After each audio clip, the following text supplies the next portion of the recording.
જૂનાગઢની રાજનીતિની અંદર ક્યારે શું થાય છે અને જ્યારે ઘટનાઓ બને છે ત્યારે સતત ચર્ચાઓની અંદર રહે છે।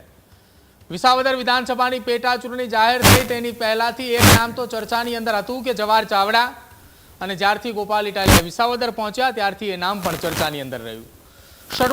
શરૂઆત કરીએ કે જેમાં 2025ની એ પેટા ચૂંટણીમાં ગોપાલ ઇટાલિયાની જીત બાદ દેવાયત બોધરની પ્રતિમાને હાર તોરા કરવા પહોંચેલા ગોપાલ ઇટાલિયા અને ત્યારબાદ ત્યાંથી જે નારાની શરૂઆત થઈ, જવાહર ચાવડા જિંદાબાદના જે નારા લાગ્યા એ નારા હજુ પણ વિસાવદર અને ભેસાણ સાથે જ જૂનાગઢ પંથક રહે છે।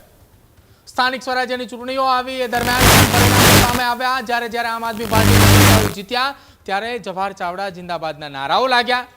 સ્થાનિક સ્વરાજ્યની ચૂંટણીની પહેલા જ જવાહર ચાવડાના નિવાસસ્થાને આમ આદમી પાર્ટીના નેતાઓની મુલાકાતના ફોટા વાયરલ થયા અને તમામની વચ્ચે હવે ફરી એક વખત ગોપાલ ઇટાલિયા અને જવાહર ચાવડા આ બંને વિસાવદર તાલુકાના શોભાવડલા ગામે એક સાથે જોવા મળ્યા। અનેક ચર્ચાઓની વચ્ચે આ બંને નેતા ફરી એક વખત સાથે જોવા મળતા ફરી એકવાર ચર્ચાઓ થઈ છે કે શું આ એ મુલાકાત એ માત્ર એ કાર્યક્રમ પૂરતી હતી, આ એ બેઠક એ કાર્યક્રમ પૂરતી હતી કે પછી હવે અહીંયા કોઈ મોટો ખેલ થવાનો છે।